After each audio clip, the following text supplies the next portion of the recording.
سلامونه نیکې هیلې او احترامات مو منئ درنو لیدونکو په دې هیله چې روغ او جوړ او د صحت کالي مو پر تن وي. قدرمنو دوستانو نن هغه ورځ دی چې موږ تاسو سره په تېره ویډیو کې وعده کړې وه چې د امریکا او د طالبانو ترمنځ د قطر په دوحه کې تړون لاسلیک کیږي. پخوا یو اونۍ مخکې د اوربند کمښت یا همداشان د تاوتریخوالي کمښت موافقه لاسلیک شوې وه چې همدغه اووه ورځې موافقه د دې موافقې ته لاره هواره کړله. تقریبا دوه اونۍ په ځنډ وروسته به په دغو دوه اونیو کې به بین الافغاني خبرې پیل شي، د طالبانو او همداشان افغان حکومت ترمنځ به خبرې پیل شي چې دا په خپله د سولې زیری دی، د جګړې د ختمولو زیری دی.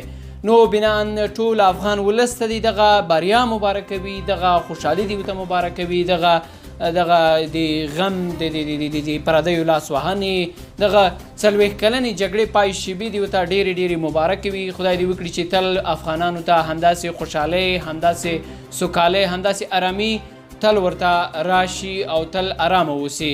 خو یوه یادونه کومه چې همداش به زه خبر شویم چې په ډېرو ولایتونو کې دغه خوشحالي په ډزو لمانځل کیږي. افغان ولس یو دغه بد دستور ده، یو بد کلتور ده چې دغه خوشحالي په ډزو باندې لمانځي. بناً ما جدا غوښتنه دا ده چې تاسو څخه هیله مې دا ده چې دغه خوشحالي په ځای د دې چې په ډزو ولمانځئ، په یو بل څه داسې یو خوشحالي په خوشحالۍ سره یې ولمانځئ چې تر څو وکولی شي نورې خوشحالۍ هم ترلاسه کړئ. غوښتنه مې همدغه ده چې نور دغه ډزو څخه افغانان ستړي شوي دي. خدای مه کړه همدغې خوشحالۍ کې چې ته ډزې وکړې، یو بل څوک سر ته ولګېږي، یو بل څوک زخمي شي، یو بل څوک ووژل شي، بیا نو خوشحالي څه معنا لري؟